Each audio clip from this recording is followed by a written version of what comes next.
Are we going left? Oh, I'm nervous. Stared deep into my paper bag. I mean, I'm not saying anything. I'm just saying. Jesus Christ. All right. That story How we should doing? be told on the pod. Welcome What to Shrimp else? Hours, episode 25. God That's damn. a quarter of 100. Wow. Hi, I'm DriveThrough. Rusty's here, Slap's here, Cody's here, Ed's here, and we have a very special guest, FlyGuy. What's up? What's going on? What's happening? I guess this is becoming a tradition. Who are you, and what do you do? My name is FlyGuy. A cool individual that likes to take long walks down the beach. Like to be with a lot of lady friends and stuff like that. My name is FlyGuy because I dress fly, of course, and here and there I do a little NASCAR stuff. A little something. Yeah, you dabble. Yeah, a little bit. A little That's something. pretty much this. Yeah, All right. So we got a whole ass 6-pack today, and I want to open up with the news that kind of dropped today. Greenville Pickens Speedway isn't getting demolished, apparently. Saved. Hey, all it took was living in a tent for 2 weeks and eating some beans. I mean, it's a price worth paying. The beans are working. So what's the actual situation there? What's going on? Evan Whitaker is a flaky bitch who doesn't want to sell. Talk your shit. like dead ass. Anthony Anders has been trying to buy that place for 4 fucking years. He is the 2014 track champion, 2014 national late models champion. He's got a lot of different business ventures. He's got millions of dollars coming in. So if any person in Greenville could buy Greenville Pickens Speedway and run it at a loss and not care, it's Anthony Anders. Kevin Whitaker doesn't give a shit about the track. He's let it fall into disrepair. Anthony Anders repaved the fucking turns when Kevin Whitaker wouldn't, even though he was leasing the place at the time. And then Anthony Anders tried to buy it. The deals kept falling through. And then he apparently Kevin Whitaker got into some talks with some real estate developers, and those talks fell through too. And so there's nobody to lease the track in 2023. So there's not going to be any racing there. But at the same time, it's not getting demolished. So we'll call that a win. Hell yeah. It's more That's of a kinda weird. stalemate, but all right. I guess we'll take it. Yeah. Better than demolishing the track, but no racing at all. Hey, if you live in Greenville County, do not buy a Chevrolet from Kevin Whitaker. He's a piece of shit. Tell him Slap sent you. Yeah. All right. FlyGuy, I want to ask you, because I wanted to get you on the podcast earlier, but I also I kind of wanted to get a few core races in before we got you on the show.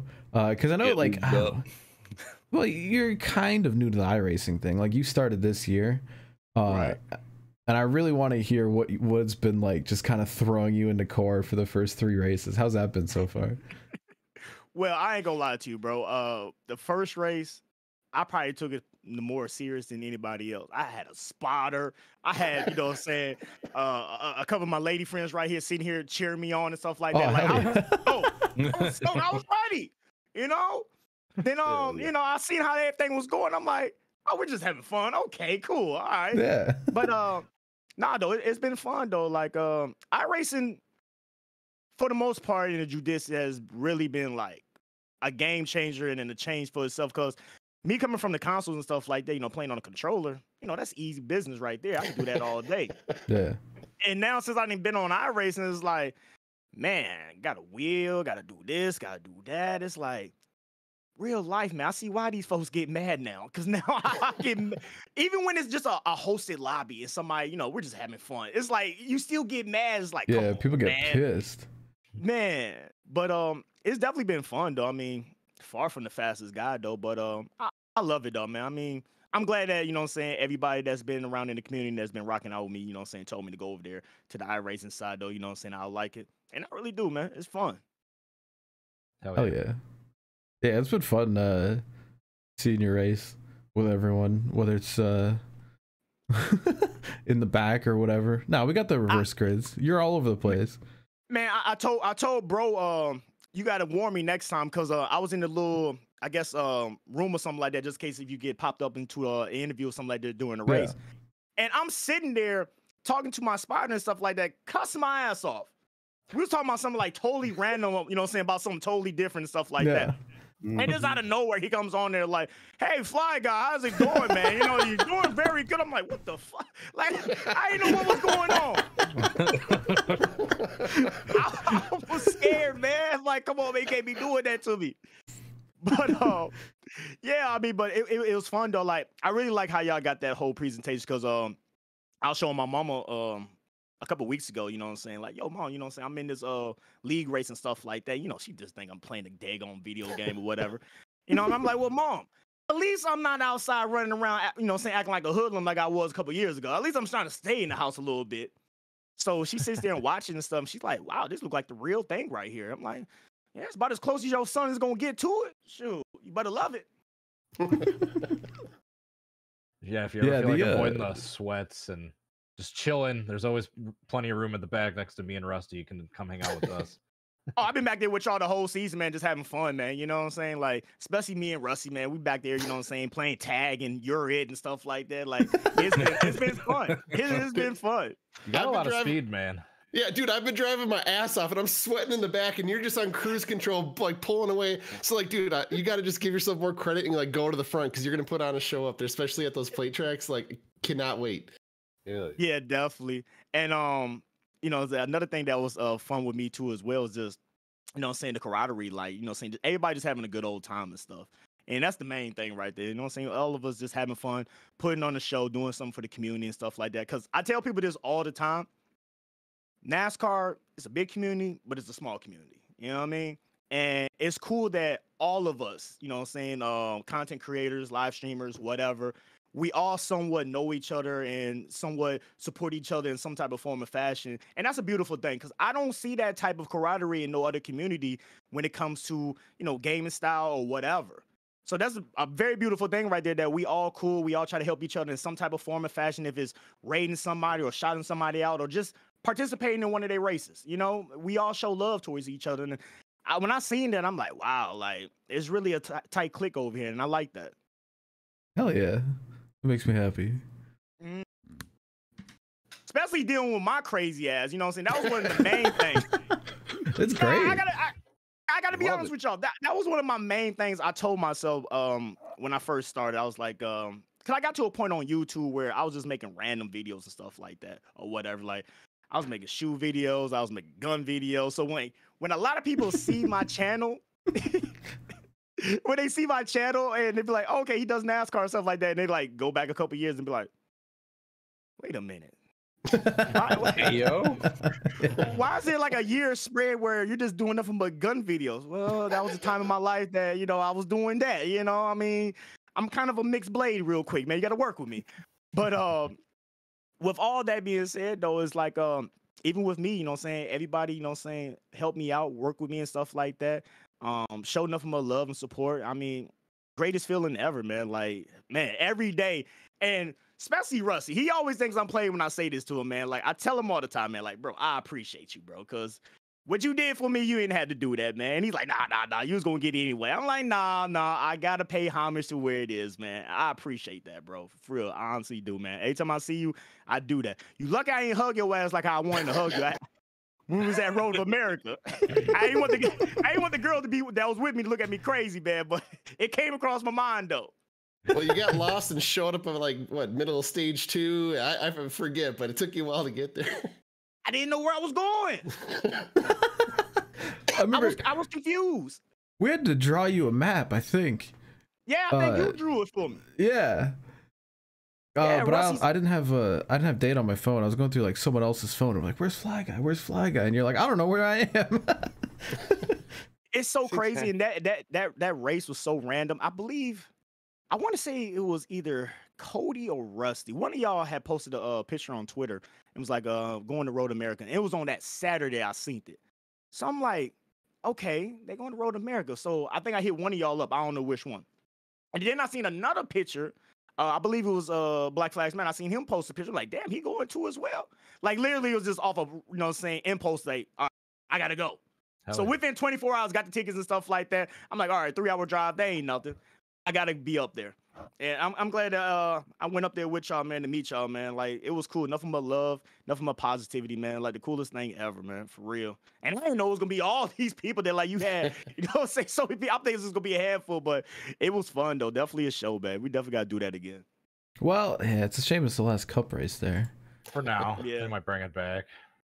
That was also kind of like where we formed the podcast, right?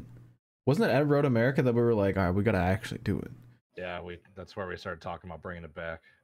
Yeah, I think like 2 weeks later was the first ShrimpHours episode.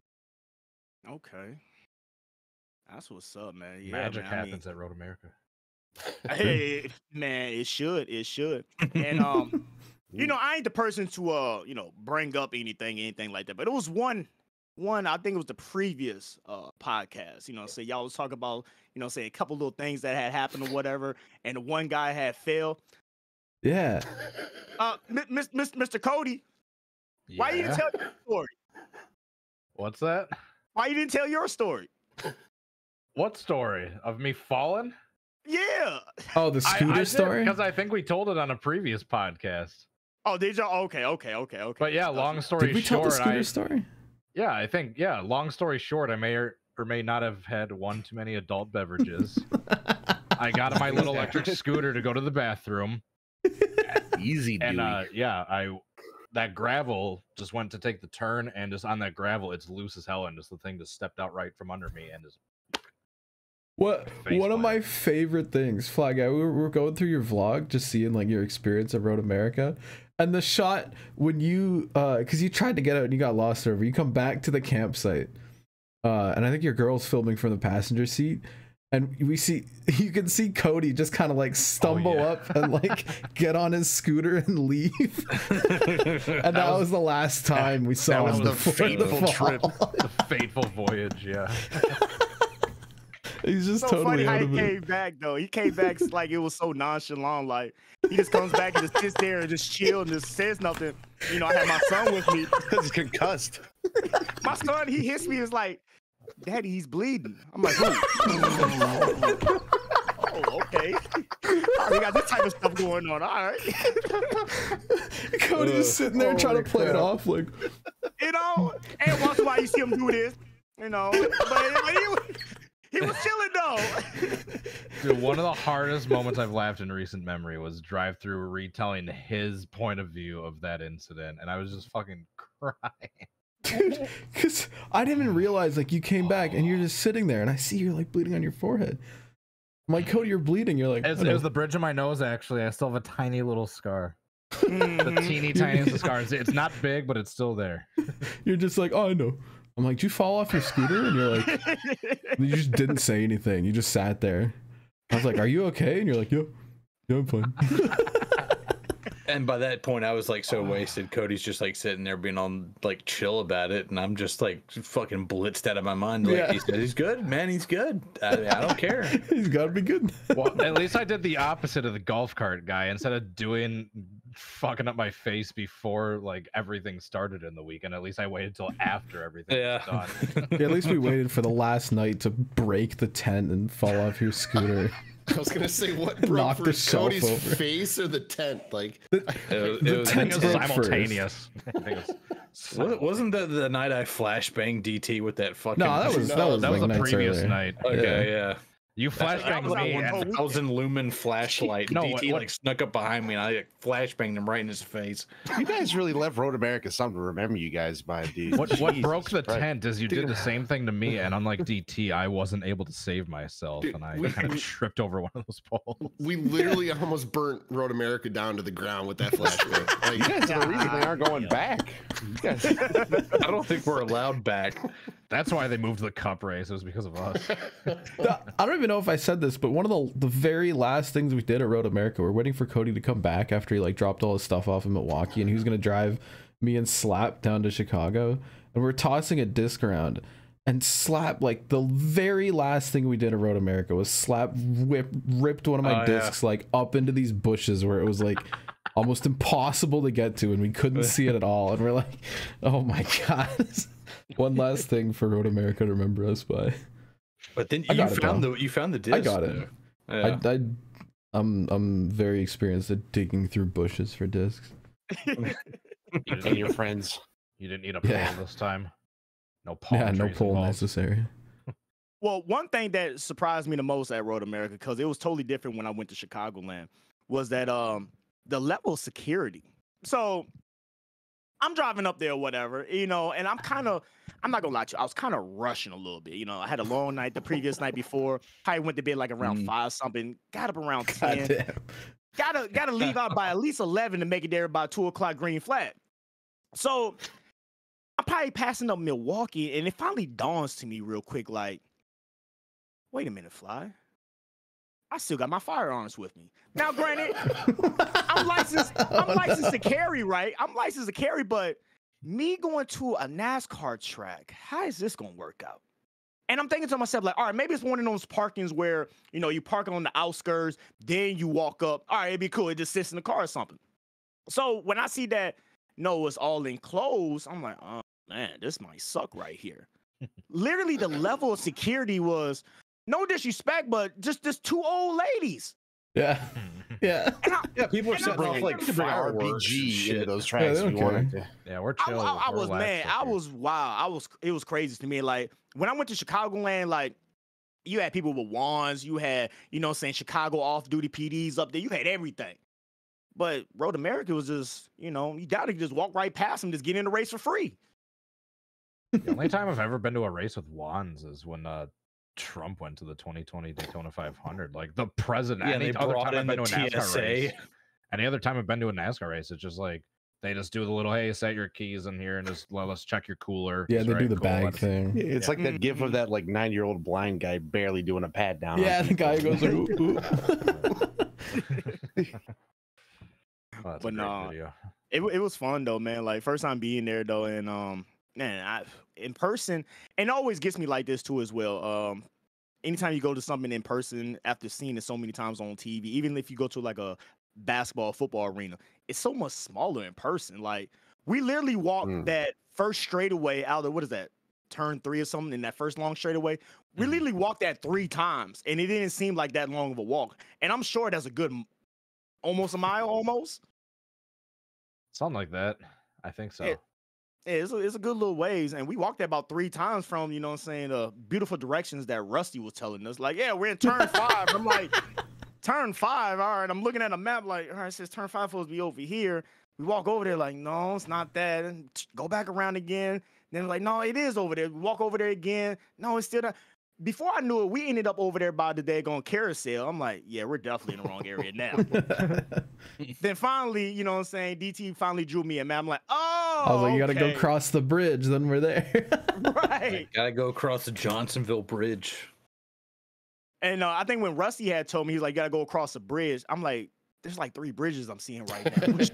Which one? There's like the Sargento cheese one, and there's Johnsonville sausage. And then a Corvette. Yeah. Yeah. Cody, when's your vlog coming out for that? It just dropped. It just came out. DT, where you been? Like 3 days I didn't watch it. No one told me. Like 3 days ago. You're not subscribed, DT. 3 days ago. It's not my greatest work, but I'm fairly happy with it. Bitch. Oh, I did not click on this. 6 days ago. Clearly. All right, I gotta watch that. My bad. Rad behavior.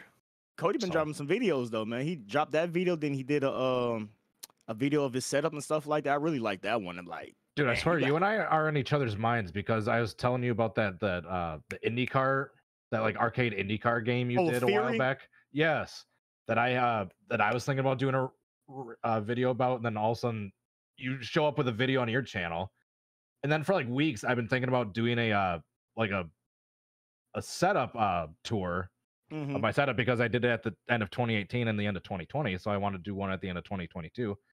And then right when I'm getting ready to film mine and publish it, then all of a sudden I see you post one. It's like, god damn, this dude's in my brain.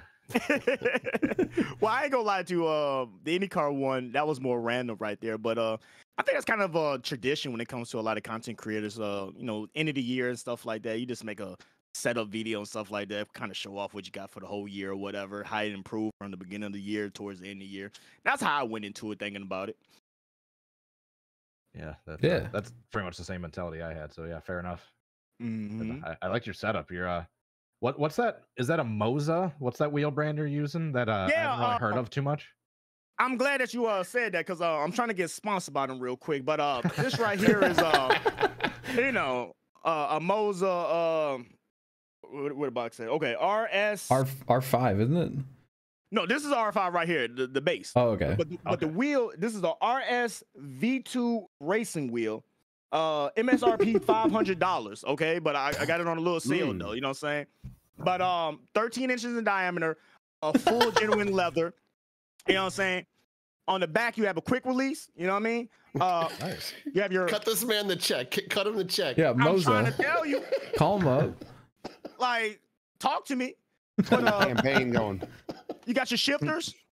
You got your what you call it? Substantial clutch. Sequential. There you go. There you go. We got some smarter people in here than me. But you got that down here too as well. You know what I'm saying? Indicator for your RPMs, buttons of the galore. You know what I'm saying? Very high quality. You know? Okay. Yeah. You know, then I got the, you know what I'm saying, little low cell pedals. Got another wheel over there and stuff. I'm loving it. First direct drive wheel that I have after leaving my Thrustmaster that gave up on me. Quite funny though. It gave up on me on the core race when we was at New Hampshire. No, not New Hampshire, Homestead. What happened? So I'm racing, right? And I come in for a pit stop, then out of nowhere, you know what I'm saying, the wheel just started, you know what I'm saying, calculating itself again, you know what I'm saying, trying to center it. So I'm like, okay, that never happened. So I didn't think nothing too about it. Like, maybe I didn't have the USB all the way in. So I put it all the way in. I'm like, all right, it shouldn't happen again. And then I started noticing that when I hit the brakes, it had no type of like response to it. Like, I'll tap it and it'll just automatically go like I'm putting full pressure on it. And I'm like, okay, this is not right. So that will kind of like screw me up a little bit. So I had to like drive the rest of the race, you know what I'm saying, doing like that where I'm not even hitting the brakes no more. Right. Yeah. I'm just coasting it in there. So I had to get me a new wheel. That's the only reason why I got me a new wheel. Oh, it's nice though. It's a nice feeling upgrade. Yeah, I just went from my Logitech to the Fanatec stuff. It was. Now you went all out. I'm gonna tell you that right now. I seen that daggone picture that you put out, man. You went. Not only you got the wheel, you got all the attachments and stuff like that. Then you got the graphics card. I'm like, well, goddamn. You might as well just go ahead and buy a car and just sit in that bad boy and set it up in there too as well. I've been wanting this stuff for years. I've always been the guy that's been behind the trend on technology stuff. I went to 94 races for work last year. I saved up a lot of money. I felt like I wanted to treat myself. You deserve it. Dude, the freaking the Stream Deck mount on the side of the base is sick. Dude, that thing's awesome. Jealous. I didn't even know like you could do that. I want to look into like I've seen some other things on like Etsy where people will 3D print like little phone mounts. So I can put like an old phone right here behind my wheel as like a dashboard. It'd be kind of cute. I want to slide my Stream Deck over to the other side just because I want to get a replica button box on the left side, but then I don't know where I'd put my mouse then is the issue. Right. I got my mouse resting right here that block access to my mouse if I put it on the right side. Well, at least your Stream Deck has some real purposes and stuff like that. See, mine just has a whole bunch of, you know, weird little noises and sounds and stuff like that. You know? Dude, that's the I got a noises and sounds folder. I got a button where I can have Darryl Waltrip yell "corn dog" right now if I want to. It'll come through my thing, not yours, I think. So I don't think you'll be able to hear. Oh, free streams. Yeah, it's not like a whatchamacallit, whatever Jake's got. Yeah, I was gonna say, shout out to Jacob. He's the soundboard man. The soundboard, yeah, that's what I was thinking of. I feel like every like Discord friend group has a soundboard guy. Just happens to be Jacob for us. All right, I've put off moving to the next segment long enough because it's time for the best part of the show. Yeah.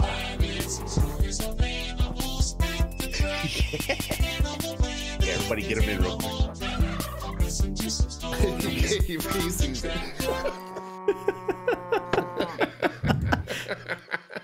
They don't see what happens when we hide the cameras. Yeah.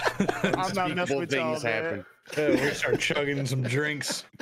All right, welcome to Animal Planet, the segment where we talk about animals we find at racetracks. And I'm not talking about the actual ones. Cody, you haven't gone anywhere yet, right? No, I'm leaving tomorrow. Tomorrow on the journey down to New Mexico. We talk about how he's going to be the animal. Yeah, he's got like a 24-hour drive ahead of you, dude. What? Can we How talk long is about it? that? It's from here down to Las Cruces, New Mexico, which is basically right by the southern border. So you're literally going from like the north of almost the northern side of the U.S. all the way to the south. Yes. Oh my god! Canada corner all the way to south of the border.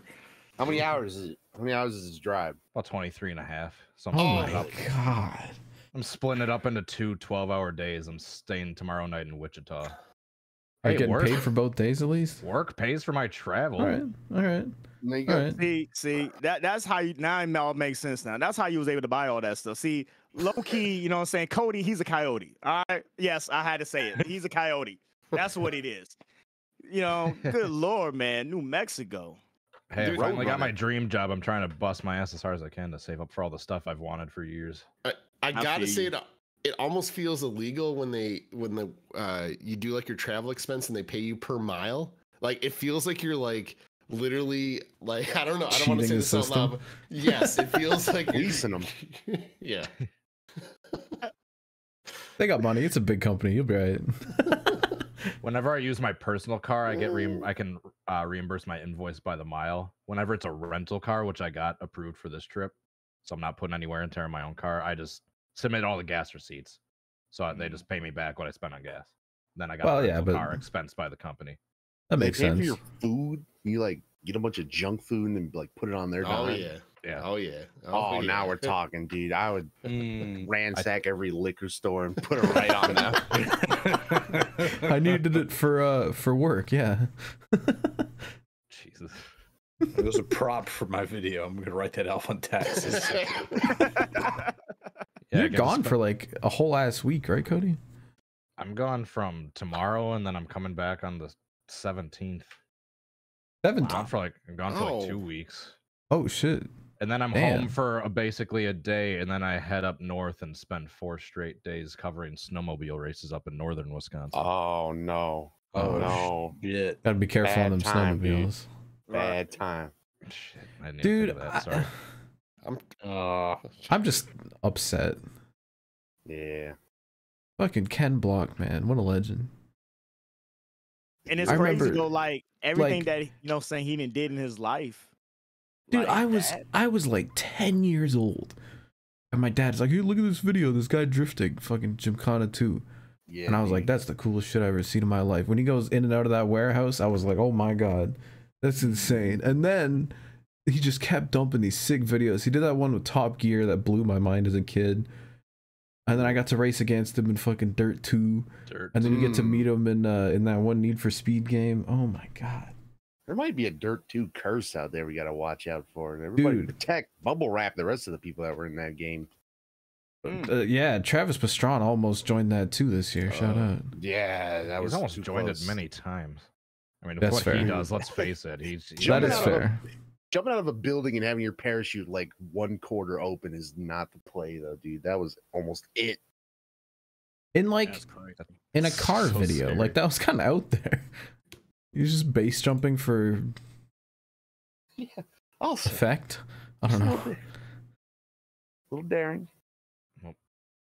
Did y'all see the video I put up on Twitter today? I don't think so. I haven't been on Alright, Twitter. you don't much have to lately. look, but- The core video?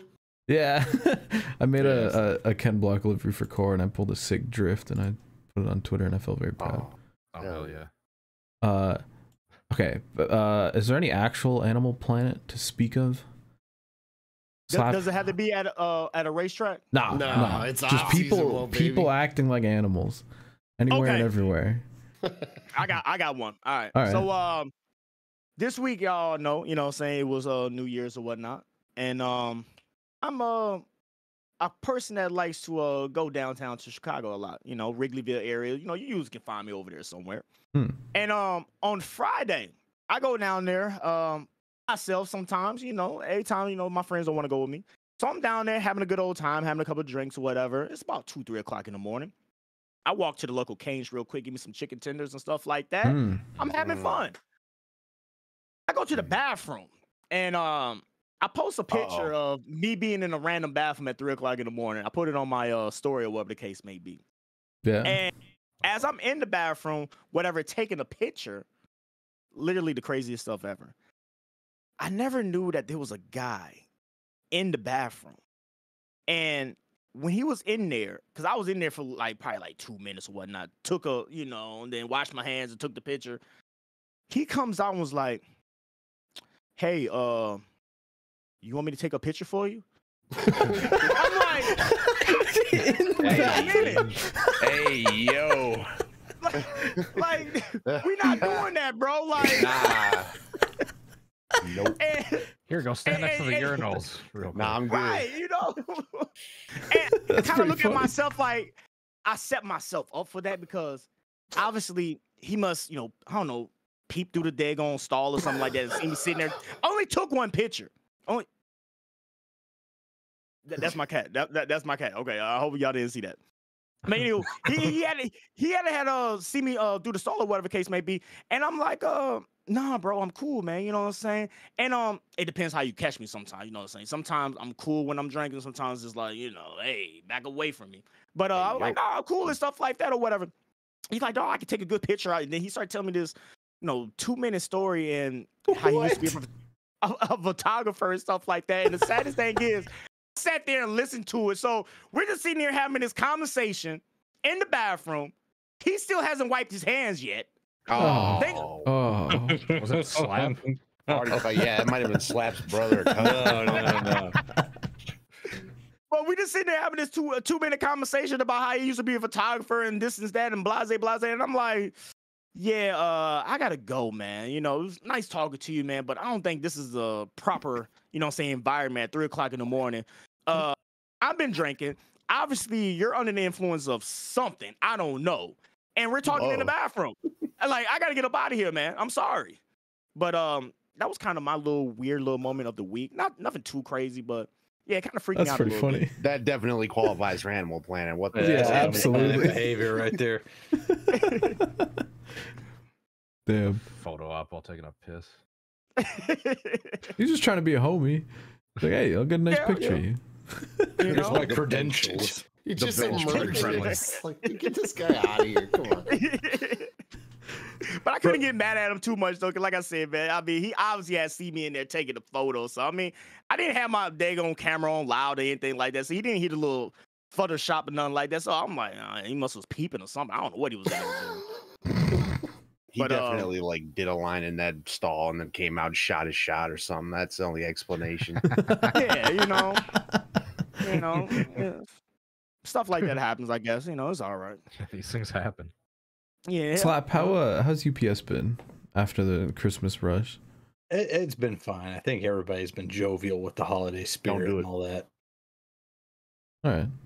What? Not? Don't do what, Ed? Just don't do it.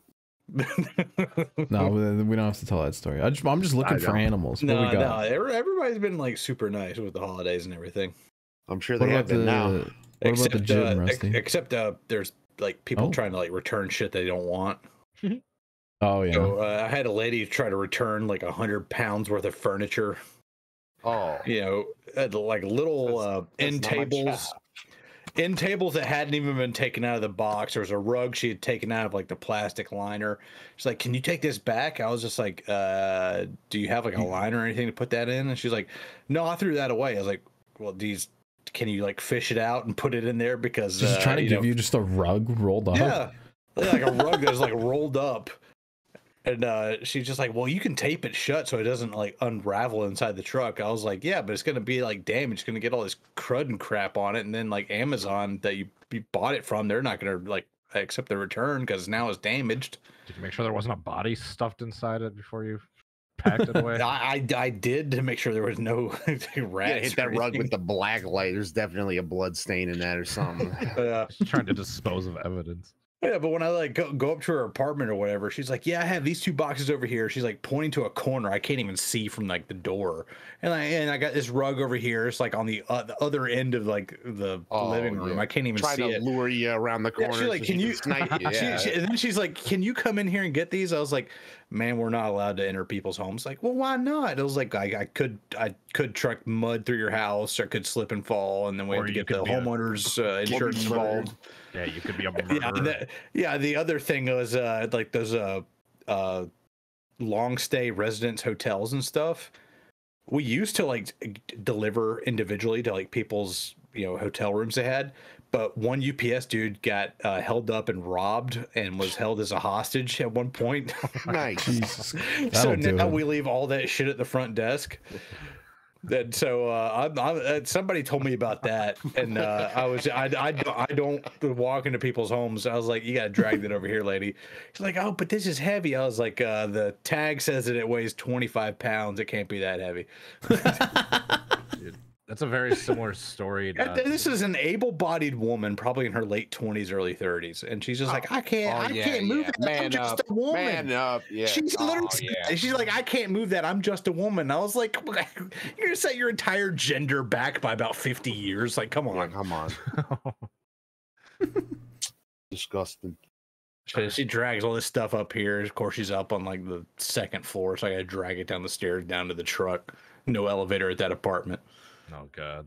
Oh, fuck that. Oh. Most of these apartments, they have like lockers and stuff that you can like leave stuff inside the locker, like put in their number and all that. And then they get an email and they can get a QR code and they just scan it at the locker and they pick it up. Well, there's this one lady. It was I remember the apartment number was 8208. Wait, you don't have to dox people. No, I'm not telling you what apartment was at. This could be any button. No. But it was 8208 is building 8, second floor, all this shit. And then you don't know what apartment building this is at. This could be any apartment in Greenville. But it means like, we have to be another slap. It means all these numbers like mean something, and it's like second floor and all this shit. There's no elevator over there. And she calls my boss, and he's like, hey, I'm disabled. And he left this in the locker. You can't do that. And then I get like this angry phone call from my boss, and he's just like, "You left this at this apartment number." I was like, "Jeremy, that's second floor. There's no elevator there. How could she be disabled?" And he's like, "Oh, well, let me call her back." And I never heard from him ever again. So, yeah, so she wasn't disabled. She was just trying to say that. Good try, Fly. So she would deliver it to her front door. Yeah, I was just like, what kind of scumbag human being does that? An animal. So yeah, I know her name too. I already told all the other Jesus Christ. I was like, they put it in the locker. Put it in the locker. And now that you're rejoining us after that convenient edit, I can stay in. Thank you for watching Shrimp Hours Presents. I'm trying to get an episode in where I don't have to edit something. Us UPS drivers, we talk to each other. We know who the bad actors are. That robbery story you have is something really similar that I experienced, which is why I have my concealed weapon permit. But yeah, when I started doing my delivery driving for a sub shop in downtown Milwaukee years ago, it was like 3 weeks after I started working there, my boss started telling me the story about how this incident that I was unaware of until that point, about how maybe a year or so prior, a block away from where I was living at the time, a Jimmy John's driver, so someone with my exact same job title, got shot and killed in a robbery gone wrong, like while he's out delivering a sandwich. And that also coincidentally around the same time, this is kind of, this will be good for Animal Planet. There's anyone that lives in Milwaukee might remember this. Around 2014 or so, there was reports of a lion roaming around. What the fuck? There was just a random rogue lion just roaming the streets of Milwaukee. Wasn't this guy who like let off like all these like zoo animals from his house or whatever? There's multiple pictures of it. Like it was like a full on it was like a lioness or like a huge ass mountain lion at the very least. And the speculation is that someone might have like gotten an exotic pet, like a little tiny lioness cub. And then once it got too big, it was to the point where it's like, oh crap, this thing might eat us. They just let it out like loose in the back alley one night and just set it free just to go around. And yeah, so that robbery story, along with reports of, hey, there might be a lion wandering the streets of where you're delivering. One of my coworker said it best. It's like, I'll be damned if I'm gonna die delivering a goddamn sandwich. Oh my god. So those are the two incidents that inspired me to pick up my CCW. His name. Shout out to Zeke. Yeah. Zeke. Oh, they don't actually have footage of the lion. What is this? Oh, it's the summer of 2015. Okay. Oh, You're complaining about me doxing people. It's literally in the lower third. It's literally in the lower third, bro. How many Zekes can be running around Milwaukee? It's on has this story. picture He gave his attached name to up it. voluntarily. Yeah. Yeah, what are you gonna do? Oh, look at the guy on the line with no shirt on. Bro, this looks like the we Bigfoot got footage. What is here? this? In 2015, I'd expect better footage than this. It was later determined to just be not Matthew this lady. Stafford. If you've got a concussed walking cheap around. like phone and Oh, here you're we go. zooming in all the way on a crappy phone, I mean the quality is only going to be so good. Oh, look at that. Oh, there that was it is. That was gangster grandma right there. Who Filmed was off that? someone else's phone. Shout out to her for doing it in landscape and not in portrait. Oh, Yeah, this is just some shouts out. stock footage. So that's all they got. There are still heroes among us. Shout out to That's the the 2015 Milwaukee Lion. Yeah, the 2015 why, Milwaukee Lion. Now Milwaukee is crazy. Still Milwaukee's better crazy. than the 2015 Detroit Lions. Did we confirm? Hey, did we hey. confirm if that was a lion? Sorry to cut you off. Did we confirm we got actual lion wandering the city? Well, they Oh, must have absolutely. found him, right? It either They died that definitely winter or like went into the woods because there's never any reports of it after that. So they never found him. No, they didn't. Oh no, yeah, they never found It him. probably died of natural causes, got eaten, or went into the woods and Yeah, no. died in the winter or something. Repurposed him they into put a the- zoo. They put a naked That's the tannerite we heard over at Road America is killing that lion. Can you imagine if we just got eaten by a lion one night, Road America? Just how random that would be. Just reports of a lion just eating a man while he slept in his tent at a racetrack. That's who ate our hot dog buns. It's Yeah, the definitely creature. a lion. The creature That's that a was. long con. You're being stalked by this lion. Hey, Rusty speaking of of hot the- dogs. Oh, no, my you go bad. ahead. Speaking of hot dogs, though, the funny thing is, I got to bring back Road America again. DT, when he was sitting there and inside of the tent and stuff like that, the first thing out of everything he could have offered me, it was so much stuff, so many variety of things I remember this. that he could sit there and offer me. And the first thing out of his mouth is, with it in his hand, well, not in his hand, but on the sport, not a fork, a sport. You want a hot dog? I'm like, Hey, you want a hot dog? and it was like one of them little Vienna sausages hot dogs. Oh my god, it was a Vienna sausage. It wasn't even an actual hot dog. This was Man, a mini glizzy. was this at the Did you in say the no? stands at the Please tell me you track? said no. Yeah, this is after the race, right Yeah. after the race. Yeah, because we were having Oh, a Slaps no. little Vienna sausage, and I was You like, hey, you took my Vienna glizzies. I thought you're talking about like an actual like cooked up like grilled charred hot dog. It's like, oh, that'd sound nice, but no, No, it's Vienna freaking sausage. Vienna sausage out of the we're can. enjoying them in the stage breaks as with you do. slaps, unwashed hands, and the Vienna They just juices. gotta get all them, the get germs them the off of juice it. and get you a little dog. There's tons of meat. Kink. I forgot about that until now. Oh, My first crap. interactions with FlyGuy. That's hilarious. For the record, audience, he didn't eat it. Reputation saved. Yeah, they would have been wondering if we never gave closure to that. I thought I was being set up or something, because it was just so random. Like, we're just sitting there talking and stuff like that. And DT just, you want a hot dog? Yeah. That's how they I'm get you. Dude, That's how they get you. You eat the hot dog and then you're in. He presented it as a hot dog, not even a Vienna sausage.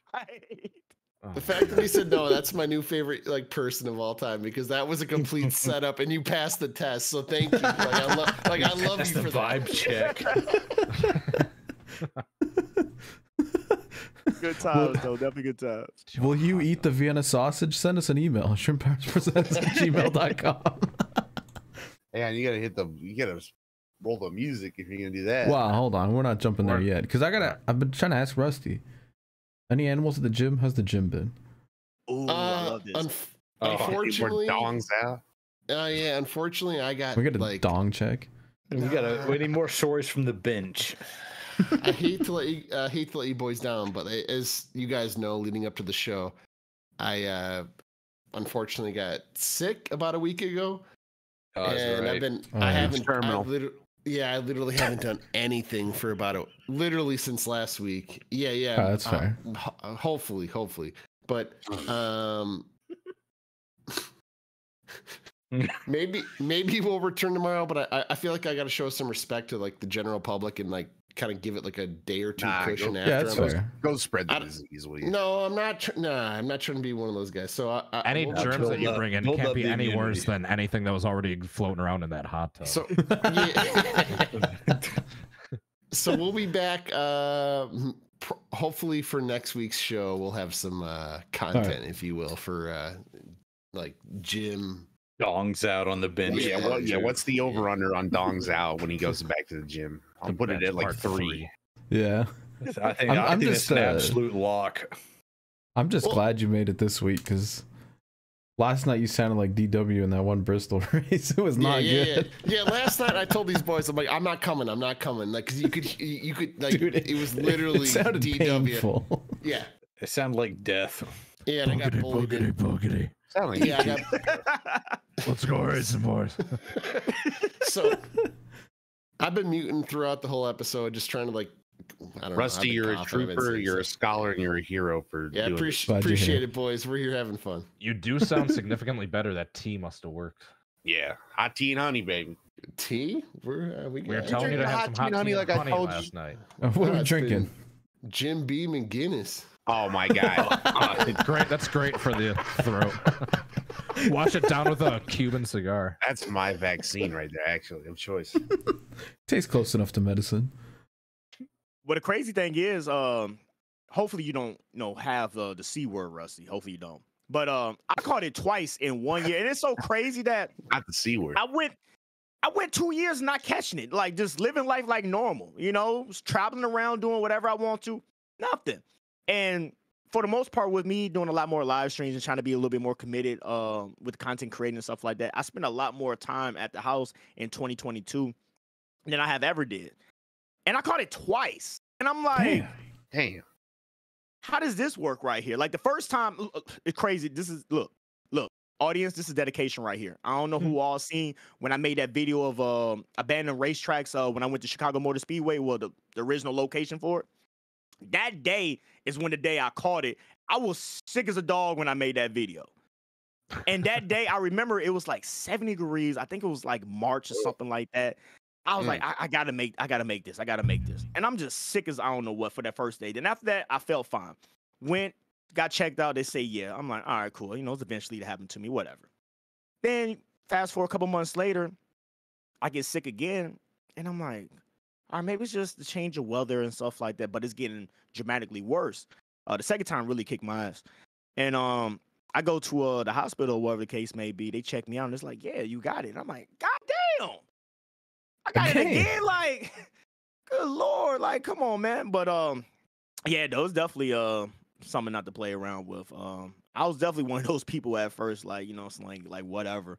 But the 2 times that I have got it, though, I definitely, be like, man, look, that's something that you do not want to get. Good Lord. I'm with you, man. I'm kind of in the same boat. I got it like mid last year for the first time during the whole deal, and that shit sucks. Avoid at all costs. Definitely. I've managed to steer clear for 3 years or whatever. Dude, my didn't I talk about this on the podcast? I don't know if I did or not. But my direct family has not had it at all. Like the 4 of us at all. Which is really surprising because all of my friends have had it like multiple times. And I went to the US like 4 times this year. I've been all over the place and I still haven't gotten it. Dude, at Daytona, just looking in the stands, there's 150,000 people. I was like, I'm getting it. Like it's gonna happen. Did you ever get it or no? What? Did you ever get it after Daytona or no? I've not had it ever. Wow. I haven't had it, nor has my brother, my mom, or my dad. I feel like I've been traveling the world the last year and a half, and like the thing that messed me up the most is when I went to the Chili Bowl last year. And I don't know if it was a combination of the carbon monoxide poisoning, all the exhaust fumes. Passing beers around the crowd, all the fucking rednecks in one building. All the enclosed, whatever it was. When I got home, when I drove home the next day, the next I don't know. I have never been that sick in my entire life. Like, so shout out to Chili Bowl 2022. Shout out to Oklahoma. I've only ever Tulsa. It's a big Tulsa fan. Big old Tulsa.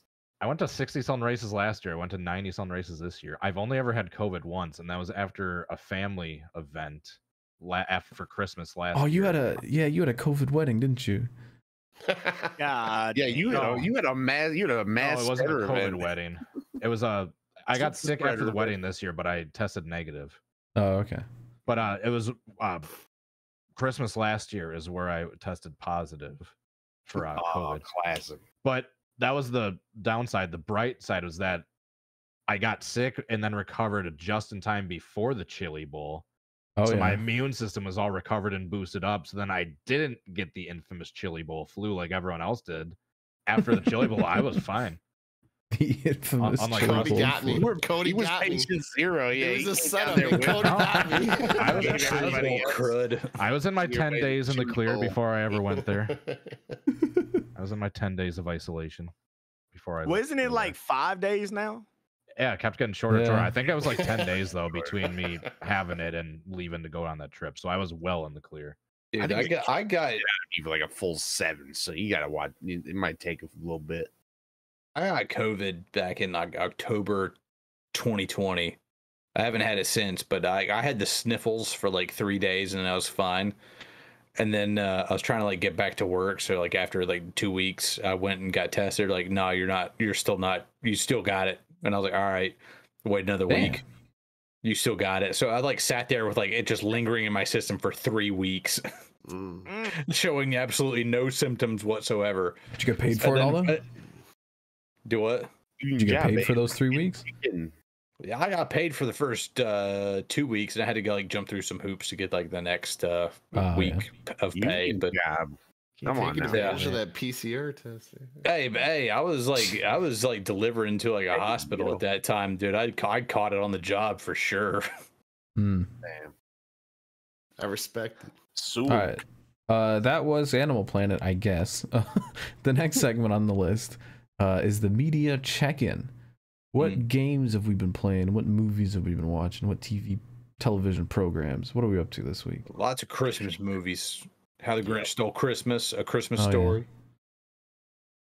Didn't we've done a podcast since Christmas, though. Didn't the last podcast we did was like after Christmas? Yeah. I met all my family like after Christmas, though. Oh, okay. Did you guys talk about listening to that? Oh, sorry, go ahead. Did you guys talk about us watching Bad Santa? Yeah, we did. Yeah. All right, cool. Because I really enjoyed it. Rusty, have you worked on the peripheral since you're all sick and home? I hate to say this, but since we last chatted, I've only watched 3/4 of the first episode, which is legit. And I told DT this this isn't a spoiler. It's just like something that like will make your body like go crazy when they pull the eyeball out. Yeah, it's graphic. Yeah. But yeah, so I'm intending to catch up on the. All right, I just finished it last night. So it's something you should watch while you're eating, is what you're saying. Yeah, it's something. Watch it while eating meatballs. It's definitely not one of those shows you can be on your phone. Cocktail olives. Yep, you have to be locked in. You have to pay attention, like every frame. Yeah, you'll miss things. I have to watch it with subtitles because like. Some of the times I'll be like, I didn't really hear what they said. Usually most TV shows I can kind of figure it out, but this one, nah. You gotta go back and pay attention to every detail. I won't talk about my experience then until you've watched it. What have we been playing? What video games are we doing? Oh, I've been playing FIFA. FIFA? Yeah, I don't know why. I've been playing it with Andrew a lot, and I started getting into like Ultimate Team. I'm still kind of ass at it, but it's kind of fun. I think that's it. On 23? Yeah. Carlos bought it for me. Shout out to Carlos. Love that guy. Oh, shout out. Hell yeah. Our boy. Is FIFA still made by EA? Yes, sir. Yeah. Okay. Dude, it's literally the like most popular sports game in the world or whatever. And it's still he's dead. And it's still like really broken. It's so janky. The menus are weird. the gameplay's fine, but just getting into the game is it's so stupid. It's just EA stuff. Like it forgets my settings every time that I play. The menus just randomly pop stuff up. There's just typos in some of the like announcements and stuff. It's bizarre. Well, I got a good games that I've been playing recently and stuff like that, and some movies that I've been watching. The game I've been playing, I've been getting a lot involved into you know, the whole emulator and stuff like that, or whatever the case may be. Oh, shout out to Ben for definitely helping me out on that. He definitely looked out for me on that, showed me how to do everything or whatnot. Love Ben. Big Ben fan. Man, he's a great guy. Definitely a cool guy. And I've been messing around with a lot of PlayStation emulators lately, and a game that I played a lot back when I was a kid and stuff like that was Wu-Tang Silent Styles. It's pretty much like Wu-Tang Clan's version of Mortal Kombat. I've not heard of this. Dude. It's great. It's great. Did you play it, Rusty? No, I never played it, but I definitely know about it. Talk to me about it. I want to hear more about what kind of game we're talking about here. What do you do? So basically, it's basically a fighting game. You know, gore and all that stuff. Got finishing moves, or whatever the case may be. But it's with all the original Wu-Tang Clan members. You know, you got Method Man, Old Dirty Bastard, RZA, Jizza. You know what I'm saying? Spectre Deck. You know what I'm saying? You got all of them up in there. That's sick. But it's a great game. I believe, if I'm not mistaken, I want to say Midway published it. I think it might have been Midway. Yeah. I mean, sounds if like you if you look at the titles that Midway has published back in the day, they got some titles under their belt. Are those People the don't same give them guys a lot that of made? credit. Are those the same guys that made like the NFL Blitz? Series? Yeah, they made it. Yeah, this is a certified classic then. They also made that Fury game too as well. That Fury game. Yep. Oh yeah, you're right. Damn. So and I think they also made what's that other game back in the day? I think we all played. It's like before Splinter Cell came out. It was on PlayStation. It was a shooting game. It was kind of a sneak around shooting game. So I can't think of the name of the game to save my life. But yeah, they definitely got some hits and some bangers under their belts though, man. A lot of people don't give them a lot more credit than what they should though. Yep, there you go, right there. That's sick. And the game it's played out so beautiful. I mean, granted, it is what it is. You know, it's not the best, but for it being from, you know, a PlayStation, it has a story. All the characters and stuff like that. A banger soundtrack that's, of course, all about Wu-Tang and stuff like that. Like, I love it. Dude, RZA probably produced it. That sounds actually legit. Yeah, it's good. It's definitely good. That's cool. Are we gonna get a let's play of that? Because I'm watching if we do. I'm trying to see that. Stream it.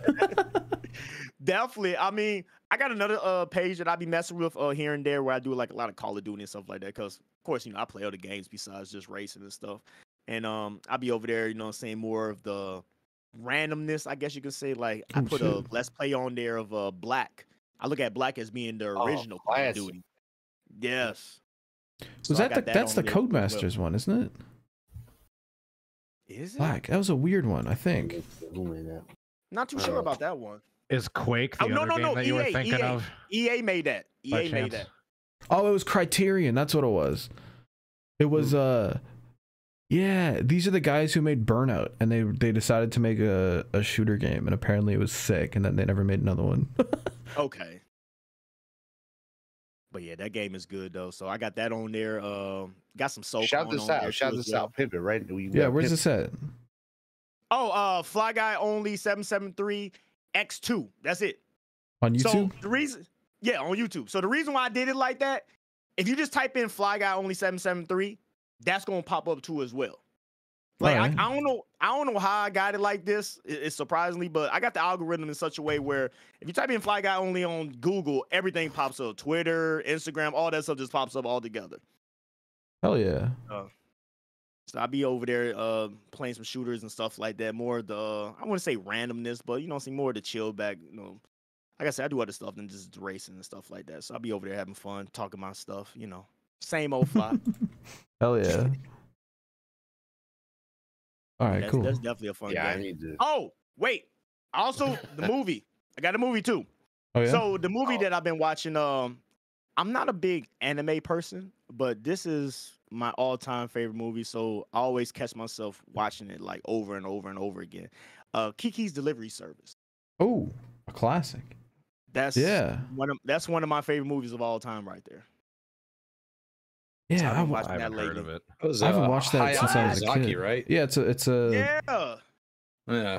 It's a Studio Ghibli, one of the like classics. Yeah. I gotta rewatch that. That's cool. Speaking of anime, I finished up season 1 of Chainsaw Man, which is pretty fucking dope. What is Chainsaw Man? I saw people talking about Chainsaw Man. We talked about that earlier. Yeah. Like every other episode, he loves that shit. It's this dude. He comes in contact with a devil, and they make basically a contract so he can turn into the Chainsaw Man, and so he gets recruited into like the devil hunting service for the government, and they're like, you kid, you're not going to make it here. You gotta have a reason for being with this job. If you're just in it for the money, you'll never last. And like everybody else got like all these like crazy backstories and like these like really interesting motivations and everything. And then Dingy, the main character, he's just like, man, I just want to have to not worry about bills, and I want to touch some tit. Oh, all right. God. Those words live by right there. Yeah, like that's his main goal is he wants to touch some boobs. All right, shout out to Chainsaw Man. I don't know if I can follow it up, but I just watched Glass Onion and Bullet Train. Maybe we could save this conversation for another day, but watched those back to back last night, and solid movies, both of them. Good pacing, good everything. I don't know how to feel about Glass Onion. Well, the last, I'm not going to spoil it, but I mean, right, dude, the fact that. Okay, I'm just gonna say this: the fact that they like spoil it, cause I'm not gonna watch it. Well, here's the thing. We gotta give a shout out to Ryan Johnson, who's all about like diverting expectations. I forget what he called it. Subverting expectations. Yeah, but that's the phrase. Like 2/3 of the way through the movie, they basically explain everything, and then it just plays out. Yes, but before that, they kind of like flipped it. When they were gonna do like the murder mystery, like just I appreciated that big time where they're just like, and then they did like the murder mystery, and then at like 3/4 of the way through, it's like, okay, I don't need to see the rest. Yeah, but the pacing I appreciated, and like the fact that they didn't actually like go through like the classic movie like narrative of like, hey, we're here for the weekend, let's just play out the murder mystery. The fact that they just like flipped it, I appreciate that. I got a kids movie recommendation. I was at my mom's for New Year's, and we watched the new Guillermo del Toro Pinocchio movie that they did like entirely in stop motion. Is it good? Beautiful movie. And it's like, as soon as I watched it, I'm like, I would have loved to have this as a kid. Like it's a really good Pinocchio story. It's very Guillermo, but they put a ton of work into it. You say it's all stop motion? All stop motion, the entire thing, with these like crazy intricate little models and stuff. They even there's a like half-hour thing on Netflix. Like the movie itself is on Netflix, but there's also like a half-hour like behind the scenes thing where they talk about it and how they set everything up and built all the amazingly detailed little like quarter scale sets of these cute Italian towns. Cool. It's a good time. What platform can we watch this? It's on Netflix. Oh. All right. Netflix, we need a sponsorship. Oh, I have a no life alert on a game. Big no life alert. I'm quickly approaching 700 hours in Beam. And Beam's great. I think I've dropped about 200 of those within the last month. Monster trucks? Monster trucks? Almost exclusively planning monster truck things that I want to like make videos in next year. Hell yeah. Well, next year now being this year. I think the diabolical master plan will contain with some a lot fellow of shrimps. Yeah. Y'all talking about being NG, right? Yeah. Yes, sir. Yeah, that's the one. Yeah, we got a multiplayer server set up now where we can like jump on there together. Hey, that's one game. I don't know what it is about that game though, but I got it downloaded though. But you can really strain your PC if you max that bad boy out. Oh, yeah. Hey, speaking of that, I'm about to throw a picture in general. I took a picture today, spawned like, I don't know, 11 trucks, I think. 11 of these big monster trucks. These mods are pretty intensive. Yeah. I have a pretty good PC, right? I think we all agree. Like 1080 Ti. It's a little outdated, but it's still pretty solid. It's a solid. I about burned my house down today trying to take it. And it's a cute little picture. But look, oh my god, they have made so many. They have made so many. You could not believe the frame rate that this was running at. What was it? 2. It had to be less than 5. It was ridiculous. It was a literal PowerPoint slideshow. That's a sick photo, though. What resolution are you in? 1440p. Okay. Is this a teaser then of it's cranking a little bit, and it is certainly a teaser, and there will be some shrimp participation. This is a beautiful photo right here. If you know anything, I recognize half. There's a lot of old shit in here, isn't there? There's a lot of old school trucks, a lot of new school trucks, but they're all. This is actually a lot of 2022 renditions of. This is a pretty modern lineup, except for maybe Taurus, but yeah, dude. Cool. Coming soon. I know that's a little inside shrimpery. That's a little deep. It's a little nerdy, but a little tidbit to our 200 viewers. Yeah, we're wasting all of our shots. Speaking of shrimp shots, I know we mentioned Ken Block earlier. Did you show your scheme for core yet on the podcast? On the podcast? No. The thing's sick. I want to give it a shout out. That thing looks awesome. Yeah. Show your little picture from. Oh, he had it ready to go. Oh, damn. This is me hitting a jump on one of the rallycross tracks in it because I had to. This is based off of his 2021 design, I think, which is like he's run a lot of beautiful cars, but this might be my favorite. That translated so good to the ARCA car. It's one of those designs that most of the time as I'm working on it, it literally looks like some MS Paint stuff, doing all these little slashes and stuff on it. But when it all comes together, it all comes together. You want to see the sick drift I pulled in this thing? Yes. At the Iowa Rallycross track. It's not 4-wheel drive, so I can't like really rip it, but I had some fun just throwing it around. And see, that's another thing I like about iRacing. I mean, even though, you know what I'm saying, it's a simulator, you can't call it a game, you can still just have fun on there. Yeah. Yeah, I really like a lot of the AI racing on iRacing. Yeah. Until they don't know that you're there. Yeah. I had experience with that with a lot of games.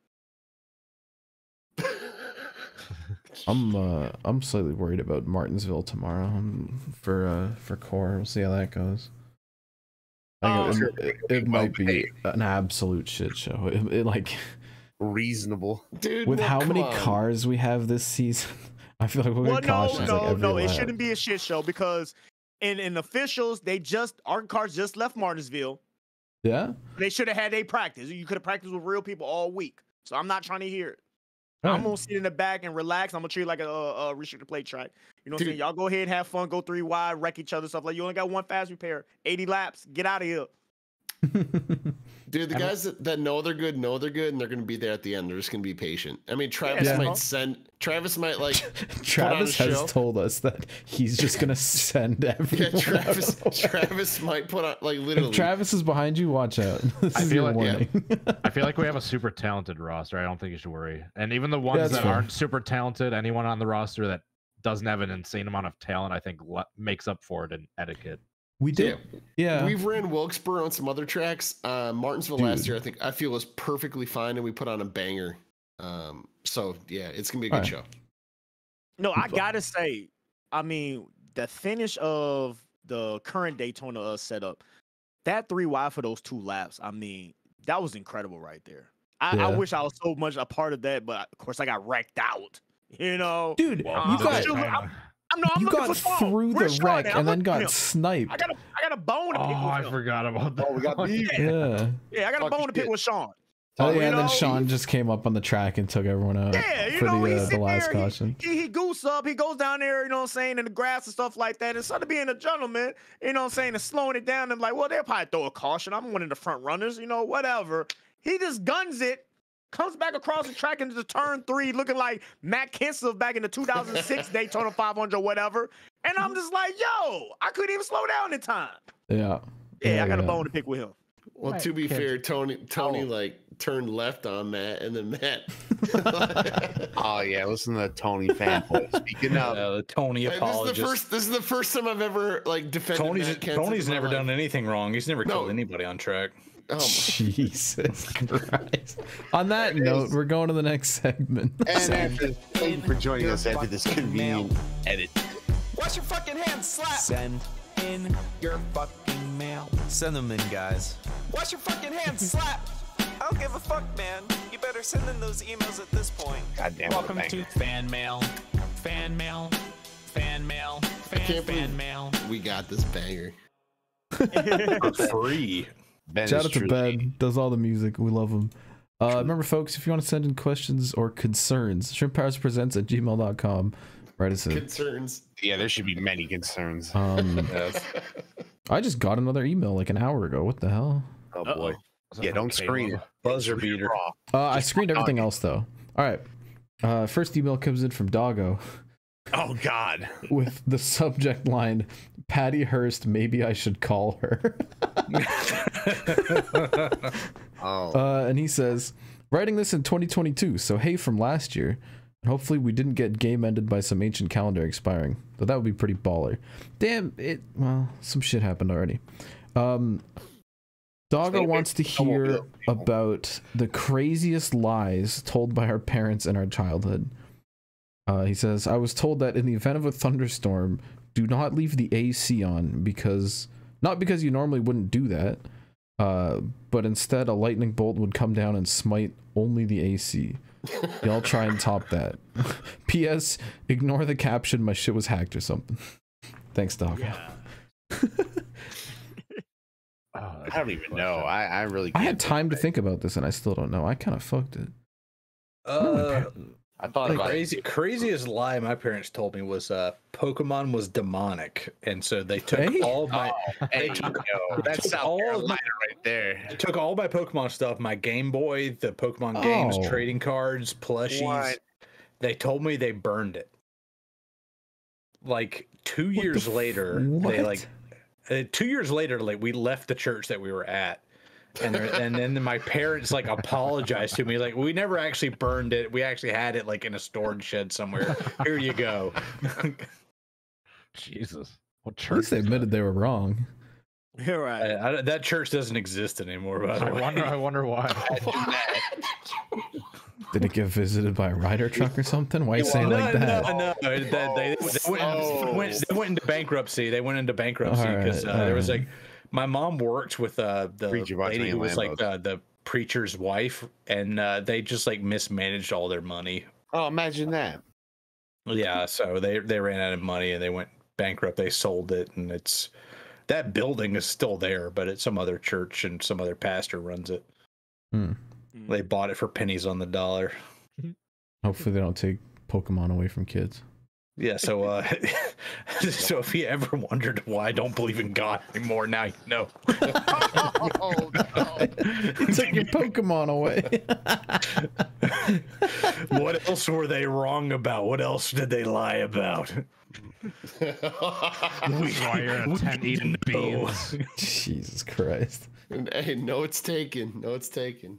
I got a crazy one, man. Shout out to my father.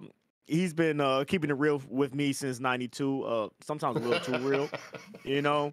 But he's been keeping it real with me. But my mother on the other hand, though, you know, I got one for her. So back in the day, I used to be, and I'm still a big fan of Star Wars, whatever.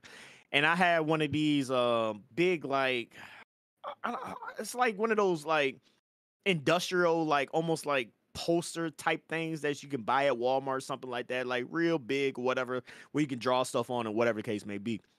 And I was trying to make the scene from what Star Wars movie was that? I think it was Star Wars, The Return of the Jedi, when they fight over Endor and stuff like that. So you have the Death Star, Endor, then you got, you know what I'm saying, all the fighters and stuff like that doing their thing or whatever. So I'm trying to like reenact that scene on this big old, you know what I'm saying, poster board or whatever. So I do my best. You know, I'm at the time like, I don't know, 7, 8 years old and stuff like that. This is when I was still living in Virginia. So, you know what I'm saying? I'm living in Virginia.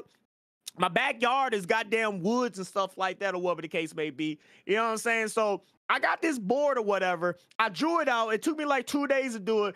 I'm very happy for myself for a young lad, you know? So one day I come home, you know, and I'm, you know, looking where my board at. You know, it was in the house. I'm looking for it and stuff like that. And it used to be this one little area back in the woods a little ways, you know what I'm saying, that you know, people used to go back there, and we used to go back there as a family and stuff like that, and kind of do whatever, you know, because we're in the middle of nowhere. And I just happened to go back there after a couple of days and not seeing my board and stuff, and I see my board back there, hung up on a tree with a whole bunch of bullet holes in it, and I'm like, no. Oh no. Oh, what the fuck? You know, and you know, somebody to spray paint a couple little circles and stuff like that. And, you know, as a young, you know, 7-year-old, 8-year-old, I'm confused by this. All I see is my board has been destroyed by something. I don't know what. And I finally see my mom, and I'm like, Mom, I found my board. Because when I asked her the first time, you know, she acted like, oh, I don't know where it is and stuff like that, you know, whatever. And I'm like, Mom, I found my board. It's back here in the woods and stuff. Come with me. So we go back there and walk and look at it and stuff like that. And she sits there and tells me that I think somebody broke in the house and took your board. And at the first time, you know, I believe it. But it comes to reality, though. No, you as the family took my board out there and used it as a goddamn target practice. That's fucked up. Man, still to this day, it devastates me because I put so much work into that daggone board, man. But yeah, that's definitely one lie that I always think about right there. That's fucked up. I would be bringing that up every Christmas dinner. Y'all remember you took my board? Right. That's fucked up. Definitely. That's trauma. You don't think? You know what I'm saying? Like it's like it was preparing me for, because at that time, like I said, I was living in Virginia. It's like it was preparing me to come up here to Chicago or something like that. Like bored, riddled with bullet holes and stuff like that from all different sizes, the caliber of handguns and stuff like that. And I'm just looking at it like it's destroyed. I don't know, you know, what bullet holes are. I just see my board is destroyed. What's going on here? And somebody had told me like, yeah, we use it for target practice. Sorry about that. We'll buy you a new one. No, I don't want a new one. I want the one that I had. Yeah. So yeah, that kind of left a little scar in my my young future. You know, it's all good. Formative years of Fly Guy. You know, yeah. This is the origin story. They also have any story. A lot of people don't know that, and I tell people this all the time, but a lot of people don't know that I was born in Virginia, though. I tell them that all the time, like, you know what I'm saying? I was born in Virginia. That's where my mom and daddy met and stuff like that. My daddy is still down there or whatever. And, you know, once they went their own separate ways or whatever the case may be, my mother, her family, majority lives up here in Chicago. So that's when we came up here in 2000 and stuff like that. But I tell people all the time, they're like, I'm from Virginia, man. Like, I got plenty of pictures of, you know what I'm saying, me at racetracks and stuff like that. Like, my first ever race that I ever went to was the 2000 Martinsville race. That was the first race I ever went to. You know? I became a fan of the sport back in 98. My daddy, he sat there and was like, yo, watch this race and just tell me, you know, what number, because obviously you don't know the name of the people. Just tell me what number wins. And it was the 98 Watkins Glen race, and that's the race that Jeff Gordon won. And ever since then, I've just been a Jeff fan ever since then. Oh, hell yeah. That's a cool story. Yeah. I don't have anything, I think, in particular that my parents straight up lied to me about. Unless anyone has anything else, we'll move on to the next question. I have a kind of funny story, dude. Yeah? It's a nice contrast between my my own mom and then like my grandma. So don't that. What's wrong with you? Who was that? That's a Rusty Walrus. Rusty. Jesus Christ. I think it's just involuntary illness. Nah, dude, that's bro. Get ready to yeah, sure. The story We'll does involve a I hear club. mom and grandma. Oh Jesus, Dude, Rusty after that gilf. Dude, so I was a little kid, right? I'm a little kid. Yeah, shut the fuck up. I was a little kid, didn't know shit, still have innocence in my eyes, right? Like I'm a little kid. Yeah. And we're driving like the next town over, basically, and we're going to a Best Buy to buy my grandma like the hot new like E-Machines fucking computer that was a piece of shit at the time and is today. And we're on the way there, and we're driving by this building, and I noticed it's got all these like crazy lights on the outside, and it's flashing everywhere, and it's strobing out, and it's like going crazy. I'm like, oh man, that building looks sick. It's like Christmas, and it's like the summertime. It's like, this building is awesome. What the fuck is going on over here? And I asked my grandma, because I was riding with my grandma on the way there. I was like, Grandma, what's that building over there? What's all those lights? Like, what's going on over there? Like, what's going on? She's like, oh, that's a place where they dance. It's a little. They dance. Oh, no. They dance. She just left it at that. She was like, oh, they dance over there. I was like, oh, okay. And in my like little idiot mind, I'm like, oh, maybe it's like a dance hall, like a ballroom. Like, I thought it was a ballroom. Like, I thought it was like some kind of like dance hall. Yeah, the waltz in there. Yeah, like yeah, exactly. So we go meet up with my mom, buy this computer. We're taking it back. I end up riding with my mom on the way back. And on the way back, I'm on the building's actually on like my side this time, so I have an even better look at it. And I can actually read the sign on the side of it. And it's a kinky name. So I remember it. And I'm like reading the name, and I'm like, Ma, what is this? What is this building over here? Like, Grandma said they did dancing over there. Like, it's got this kinky name. Like, what is this place? She's like, and just this is how my mom would just shoot it straight. Oh, that's where like strippers strip for money. Like they take their clothes off and dance. And like guys come up and they put money in like a thong, and then it's a whole thing. She just fucking laid it out there. I was like, what the fuck? At least she didn't lie to you, though. And that's true. What I appreciate. All these, like, you got to shoot them straight sometimes. So my parents, that's the contrast in generations right there. Sometimes they just don't lie, and you're better for it. That's great. Mama Soundhead says it like it is. She has always been a straight shooter. All right. Mama next Soundhead email has never lied in her life. She's a little bit based. Speaking of based, next email comes in from Shlomo. He says, yo, what's up, Shrimps? It's Shlomo. So I recently started up streaming again, and I was given a PC for Christmas. So now my streams can be way better. My question is, do you guys have any advice in terms of streaming? Like what equipment to use, software, or just how to be a streamer, anything like that? I'd also like to make YouTube videos at some point too, but I don't know what I'm doing. So if you guys have any advice, it'd be much appreciated. From Based Shlomo. Get yourself a good mic. My number one tip is don't use Streamlabs OBS. Learn how to use like basic ass OBS. You will save yourself many headaches. Yep. And then I don't know, just kind of do it a lot, and you'll figure it out. Yeah. Shlomo, same thing with making YouTube videos. You get better at making YouTube videos by doing YouTube videos. It's like how do you get better at doing pull-ups? Do pull-ups. Network with people. Figure out when you're watching a stream, like what you like about it, and then incorporate that into your own. Kind of it. If you talk to people, people will come. Keep doing it. I'd say in 2023, don't worry about the overlays, don't worry about the alerts, any of that like branding bullshit. Just worry about your personality, having fun, and engaging. Like it's all it is. Just put on a fucking show and do your thing. Get yourself a decent mic, something cheap, like a Blue Yeti or something, cheap webcam. You don't need a fancy webcam if you're going to go that route. And just get some lighting. Make sure to turn all your lights on so you get some good lighting.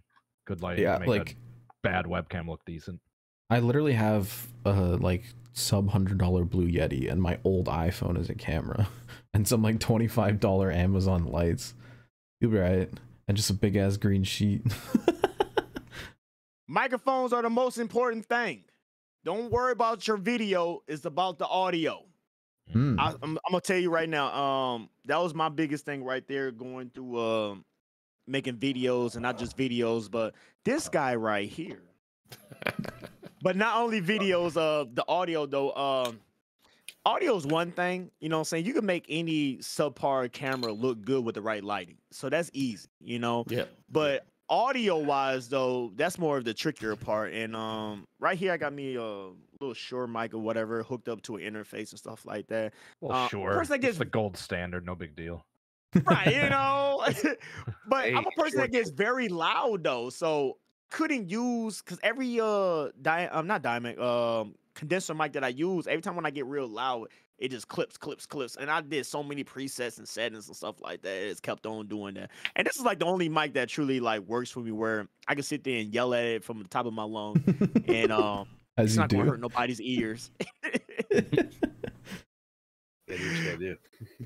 Right. Good tips. But I definitely say it. I definitely say that though. And like just like what Rusty said, you know what I'm saying? Just be yourself. Yeah. That was kind of my biggest thing too as well. I was going to add this earlier when we was talking about you know, YouTube and stuff like that. But when I first really started to get into the whole side of the NASCAR and stuff like that, and making more consistent videos and live streams of it, that was one of my biggest kind of like drawbacks and kind of like concerns. Like, are they going to accept me? Like, are they going to be cool with me and stuff like that? For the simple fact that I'm so different. Like, yes, you know, you have people that have fun, you know what I'm saying? You got the Moonheads of the world and stuff, you know what I'm saying? You got people that do all their things and stuff like that, but I'm so different. Like, I'm coming with something totally different. Like, are they going to accept it? So it kind of discouraged me for a little bit. But, I mean, everybody accepted me for who I am and stuff like that, and they tell me all the time that, you know what I'm saying, no, you add more of a value, you know what I'm saying, to the overall community, man, because we have people like you, and maybe that might have somebody else that come along that like you or different from you or, you know, better, you know, whatever. But, you know what I'm saying, it shows different varieties that, you know, you got the quiet ones, you got the loud ones, you got the energetic ones, you got the positive ones, you got the mean ones. We got all different types of swords over here when it comes to this NASCAR community. So I'm glad I'm able to add to it. Hell yeah. Dude, I remember the first time we saw you at all, Rusty, it was right after, no, it was before Ignition came out. And Rusty's like, yo, look at this dude. He's live right now. I just gave him a code to Ignition. And we're like, all right, who's this guy? FlyGuyOnly773 on Twitch. And you're going nuts. You're going crazy. You're like going super saiyan. You got the siren. The siren's going off. The clouds are in the air. And it was hilarious. I'm like, this dude's great. There's no one else that does anything like that on NASCAR games. And it was so fucking funny. Well, I told myself, because when I first started, I wanted to do live streams and stuff like that. So back in the day, early 2000, I said 2000, Lord have mercy, 2020, I bought me a laptop and stuff like that, and I started like really going live stream, not just like on my phone, but able to go live stream, you know, do gameplays and stuff like that. And at first, you know, I'm doing random games or whatever, and you know, I always played NASCAR Heat 5, so I'm like, let me try that real quick. I mean, I'm doing the Call of Duty, I'm doing this and that. Let me try that real quick. So I did that. And what's crazy is my first time that I did, I remember it too. I had just got off from work or whatever. I had me you know, saying some Hennessy, and I made my thumbnail, right? I made my thumbnail at work, and my thumbnail, Lord have mercy, my thumbnail is me and like a whole bunch of young African Americans, and looks very hostile in a sense, you know. Yeah. And you see some NASCARs here and there, like, you know, put into the picture or whatever in the thumbnail. And the whole title was the best black NASCAR driver, get to the back of the bus, something like that, some crazy, you know, random title. And I always told myself that, because I always heard it, you know, sometimes controversy sells.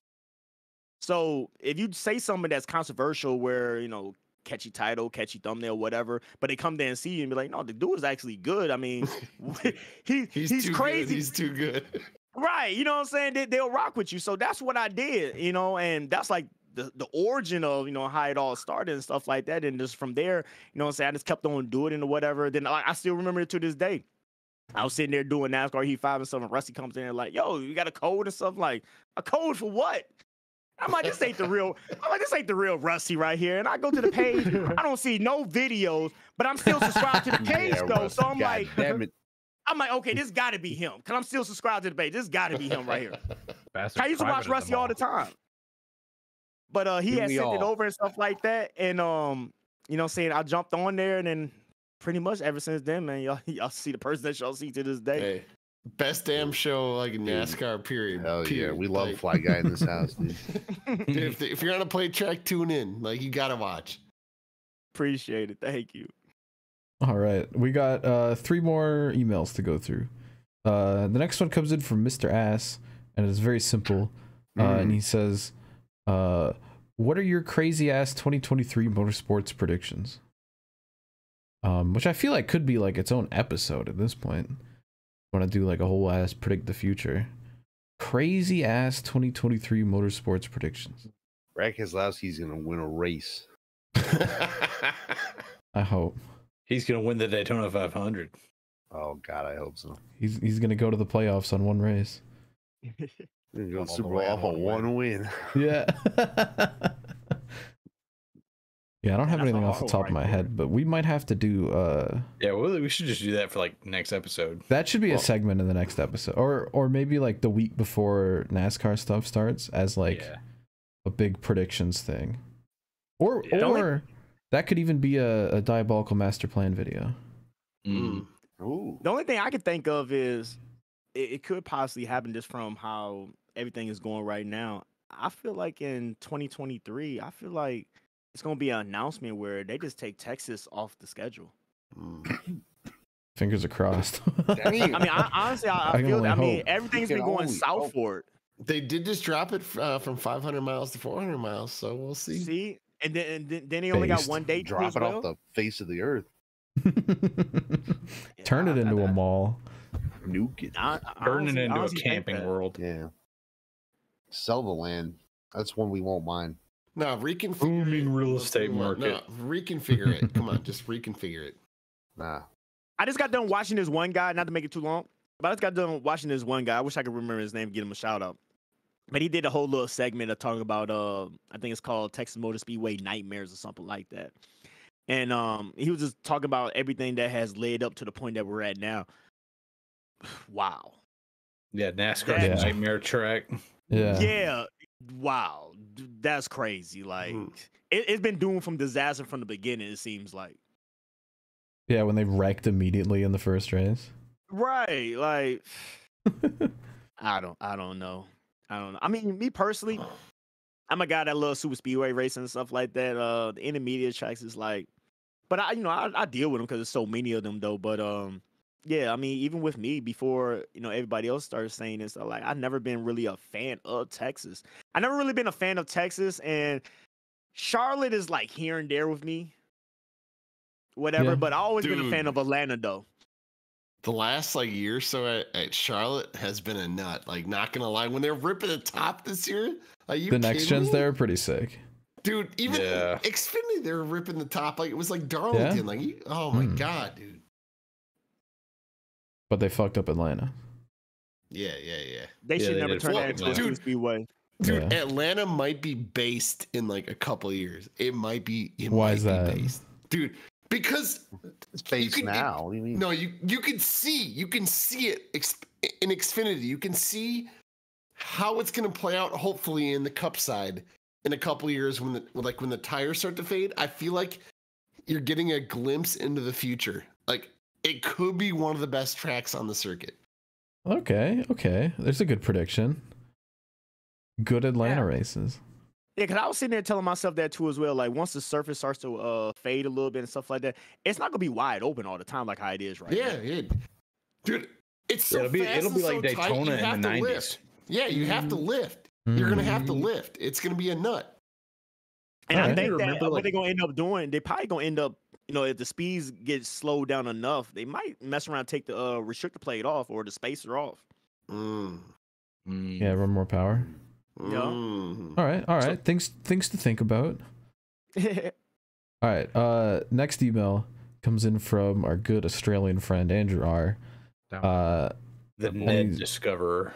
Yeah, yes, legend, a literal hero, a shrimp hero. Honestly, I'm actually gonna read his postscript first because he says, at Sydney Speedway at the weekend, I saw a dude on a bicycle try to ride across the dirt track, and he got stuck fast and had to pull his bike out of the mud. Is this Animal Planet or just stupid? Just stupid. Yes, just stupid. Cody, do you see bicycles at dirt tracks ever? Is that a thing? Yeah, people have like a lot of e-bikes too in the pits. I've almost gotten my my bike, or not my bike, my scooter stuck a couple times in the mud, trying to cross the track into the infield, thinking like, oh, that looks packed down, that should be good to cross, and then like, ooh, it's a little squishy. All right, fair play. That's standard. Andrew has that he's been thinking about the truck series and how it's nothing more than like the third level of the Cup series, but he says it was originally supposed to be something different. But all that's happened is that because it plays the undercard, it's seen as nothing more than another stepping stone. Is this fair to the truck series? In a perfect world, would you like to see it be its own thing and breathe, or is this a good place for it to be? From Andrew R. Do you want the truck series to be like that used to be what ARCA was? ARCA was like its own thing. You know, you had all the old heads over there: Bobby Gerhardt, Frank Kimmel, Tim Steele. And now it's just development series, Baby's first stock car series. Real kids. Jesse Love and whoever the fuck else. I mean, but when you think about it, though, when the trucks, and you can either add Xfinity to as well, when a third of their season is following behind the top series, I mean, you're going to be looked at as the third carrier around this bad boy. I mean, you're the Friday night special. That's how you're going to be looked at. I'm not a big NASCAR history guy, but wasn't there a specific year when they like really moved the truck series to like follow the Cup series? Because it used to just run at goofy tracks. 2001. That's when everything changed, because they had all the TV contracts went over to Fox and Fire NBC. Nation attacked. Yeah, all the track contracts. Like before that, individual tracks negotiated TV contracts. So if you go back and look at like 1998 Cup Series TV schedule, it was like TBS 1 week, ESPN 2, ABC, CBS, NBC, and like who the fuck ever. You know, whatever track could get whoever to sign a TV contract, they would do that. 2001, they changed everything. This is when the Busch Series schedule changed too, because it used to go to Myrtle Beach, Pikes Peak. They used to go to Nashville and all that, and then it became like almost all companion races. Truck Series became all companion races. I saw that, Ed. That's what you're talking about. So yeah, 2001 is when they, because of the TV contract thing, they just stopped going to these independent tracks, because that's not where the money was anymore. Plus NBC and Fox didn't want to like send camera crews all the way out to bumfuck nowhere. It makes sense, but it is kind of sad that it's it is just a feeder series. Sad. Good knowledge. Thank you, Slap. I'm glad I can trust you. Slappy knowing everything. Yeah.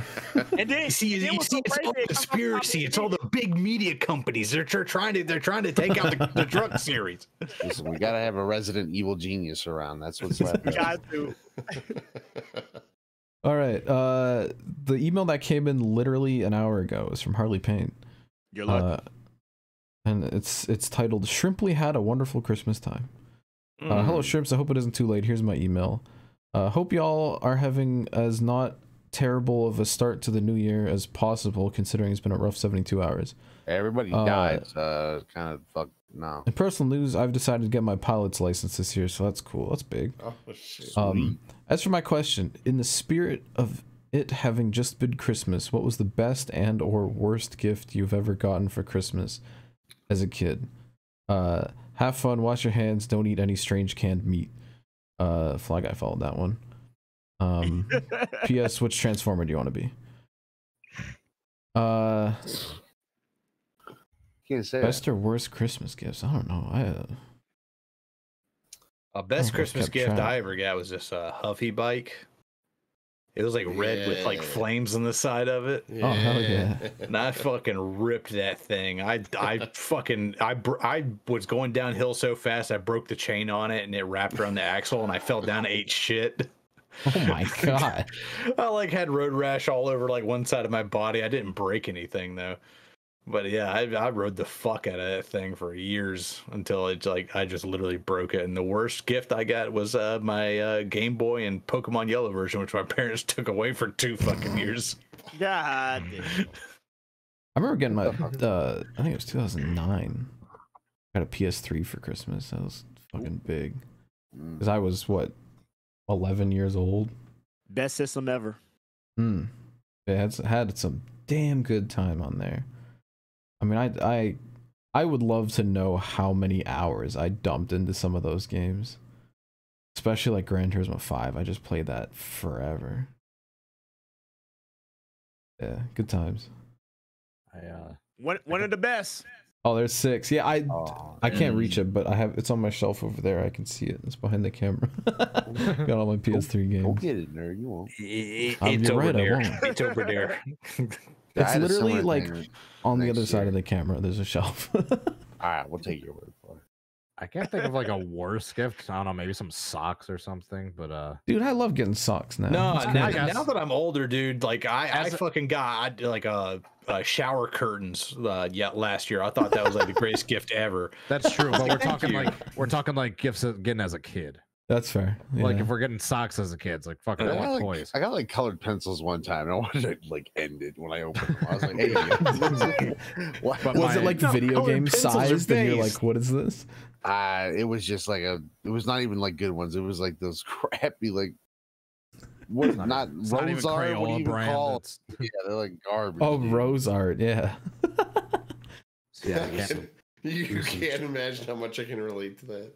We did like an extended family Christmas, and like the name on the package was written in like cursive, and my cousin's name is very close to my name, and there's like 15 people in the room, and like we just go around one by one opening up the packages, like. This is, I think, where I developed like my lack of self-confidence and depression. Like where I'm getting a lot of origin stories. Rusty shrimp origin story. Yeah, another villain arc has developed here. So I thought this is like a sick gift for me, and I opened up. It was literally colored pencil. Dude, that's the. I wanted to whip it at a person's head that shall not be named. Colored pencils. I was like, well, thanks, bro. Santa. And then like the person had to reveal themselves as Santa, be like, actually, you tell me to go fuck himself. All right. On that note, I got a good one. We got to end that on a high note. We got to end that on a high note because I didn't say my contrast. I was gonna say, in contrast to the PS3 talk earlier in 2009, in 2010, I got the slim black Xboxes, the Xbox 360 that they started making. The anti-red ring ones. Yeah, exactly. The post that model. Yeah. And I was playing Black Ops 1. I was playing Halo Reach until I was robbed and they were stolen from me, which we just talked about. Yeah. But that was the golden years, man. That was all from Christmas. Definitely same thing for me. Like my PlayStation 3, I had the original 60 gig version, and I got it in 2007. I want to say I got it used too as well from GameStop, and I played that bad boy. Mine's never gave out on me. Okay, all right. Look, I'm gonna be honest with y'all. So it was that time when Home was about to come out, and they had those redeem codes and stuff like that. Yeah, and I had a couple of those. So this one guy was like, yo, I'll let you download some games off my account if you let me get that Home code or whatever. And this is a young, adolescent, juvenile fly right here, okay? Yeah. So he gave me his password and email, and I thought it would be the smart, brilliant, clever idea that I would change it and nobody would ever know. Well, lo and behold, the next day that I go on the PlayStation Network, I'm logged out. I'm like, yo, what is going on here? Yeah, my you know, most desirable PlayStation got banned. So yeah. Oh no. Yeah. That's what happens when you're trying to be you know, I guess a juvenile delinquent. Yeah. I got banned on Xbox one time. What? What'd you do? I was so this was when about Forza Motorsport 4 was the hot Forza that was out. Yeah. So whatever year this wasn't that the last good one? Pretty much. That and like the first Horizon game was really where I think it peaked. So I was playing this game and I had some type of program on my computer where you could like load you could load mods onto like your thumb drive, like a USB drive. Yeah. Slap it in your Xbox, load that shit right up, and boom, you got it's like well, I'm an idiot, right? So what I did was I loaded up a bunch of unicorn cars onto my account. Not thinking that any of the devs would find it a little bit sus that like 20 unicorn cars just wound up on one guy's account within like a matter of seconds. When people spend their whole lives trying to get one. And needless to say, I was struck down with welcome to ban world. Immediately sent to ban world. And that account has rested in peace ever since. And we were on to the next. God damn. So watch Cody, yourself, kids. What was your gift? Oh, my best gift ever has to be without a doubt. I was like 12 when that happened, by the way. Getting banned on Xbox at age 12. It's got to be without a doubt NR 2003, the Christmas of 2008, the physical copy in the box and everything. Hell yeah. Dude, I bought my first copy of NR 2003 when in 2009. I was 19. I had to work my ass off. It was like $100 to get the physical copy of it. Yeah, it was like $150 I think at the time. Yeah. I got it for a gift. Oh hell yeah. That's cool. I tried to play that racing game on I think at the particular time when I found out about it, I think we had a Toshiba laptop. Oh. And I tried to play it on there and it loaded up. It loaded up Talladega. I was able to spawn in my car and stuff like that. But the problem was that I ain't had no wheel, didn't have no controller. So I'm over here trying to use a directional pad on my daggone keyboard and stuff like that. Oh yeah. Yeah, worst experience ever. But I was able to make a couple laps around the track though until I hit something. So there you go. I remember like oh man, the first time I played NR 2003, I think I was literally 4 years old. Jeez. On a Momo wheel in my basement on my dad's Mac Pro. And it felt, I wish I could go back. Like it felt as big as the world. Like I remember, like I didn't know anything about racing or NR 2003 or anything. And it just, I think I was running like Daytona at night, just trying to like get around the track on the wheel going all over the place. And it just, I don't know how else to describe it, but it just felt huge. Yeah. Like the possibilities were endless. There was so much I could do in the game, and everything was so realistic. It's like I'm actually in the car. Yeah, dude, the first NASCAR game I played was NASCAR Racing 2 back in 1997 on my dad's work computer, like his work laptop, using like the little, like, remember they had that little mouse nub in the middle of the keyboard? Yeah, using that to steer and like trying to use the directional pad for the gas and everything. And of course, the first thing you do is you load up Talladega and everybody rolls off. You go around the back backwards and you ram into everybody on the back stretch and see all the parts and pieces go flying, and all that glorious, early first generation 3D graphics. Hell yeah. All right. But let me ask y'all a quick question real quick before we wrap this bad boy up. I got some questions. I don't know when I might come back on here again. I mean, hey, wrap it up. No, we'll have you back. Come back next week. First video of the year and the 25th, so I will take it. You know what I mean? But what is all y'all favorite racing games of all time? It don't have to be a NASCAR game. Okay. NASCAR 2005 Chase for the Cup. Okay. Gotta be Wreckfest, right? Oh, I don't know, man. Like I've spent the most time, I think, on iRacing, but It's gotta be a Gran Turismo 5. Yeah. Gran Turismo 4, actually. We're talking about racing games. Mario Kart 64. I think probably the game I have the most hours on. I'm gonna lock in Gran Turismo 4. Does Bean count as a racing game? Yeah. I'll count it. Rusty? Count it. I'm just gonna throw something out there just because I'm an old man. I'm going Jet Moto 1. Wow. Hey, that's based. Like, Gran Turismo 5 for me. Yeah, hell yeah. All right. There you go. What do we call this episode? What's the title of this thing? There were a lot of villain origin stories in this one. ShrimpHours presents origin story. Origin stories. Yeah. Plural or singular? Origin stories. There were plural, so it should be villain origin stories. All right, FlyGuy, thanks for coming on, man. That was incredible. Yeah. I appreciate it, man. Glad Thank you. to finally have you. you. This is officially the longest ever episode of the show. We're almost at 2 hours. Oh, yeah. It was hefty. All right, we'll see y'all next week. Bye. Love y'all. Go ahead, Bill. Newt.